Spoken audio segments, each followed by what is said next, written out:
Les forces ukrainiennes ont de nouveau tenté de lancer des attaques massives avec des drones kamikazes sur les régions arrières de la Russie.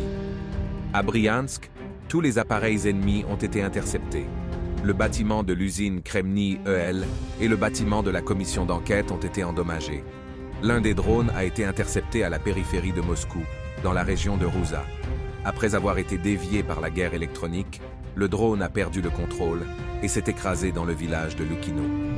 L'aérodrome militaro-civil de Pskov a été la cible du raid le plus massif.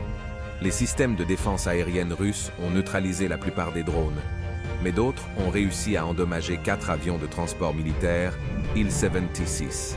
À leur tour, les troupes russes ont lancé des frappes combinées contre des cibles militaires dans plusieurs régions d'Ukraine. À Kiev, des explosions ont eu lieu dans les districts de Fastovski, Bukansky, Shevchenkovski et Darnitsky. Les troupes ukrainiennes ont lancé des attaques massives contre les zones très habitées du Donbass. À Donetsk et dans sa banlieue, des immeubles résidentiels et des infrastructures civiles ont été endommagés. Une personne a été tuée et au moins 9 autres ont été blessés.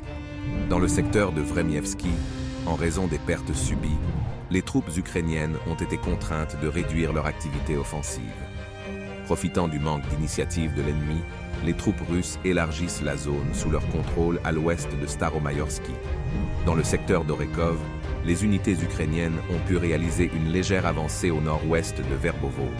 Cependant, les déclarations des journalistes occidentaux sur la percée de la première ligne de défense russe ne correspondent pas à la réalité.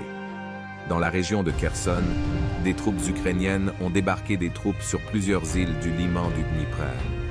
Les troupes russes prennent des mesures pour éliminer la présence de l'ennemi sur ces territoires. Les équipages de l'aéronavale russe ont découvert et repoussé une autre tentative ennemie de débarquer en Crimée. De plus, plusieurs bateaux à grande vitesse ennemis dotés de forces de débarquement ont été détruits à l'est de l'île aux serpents.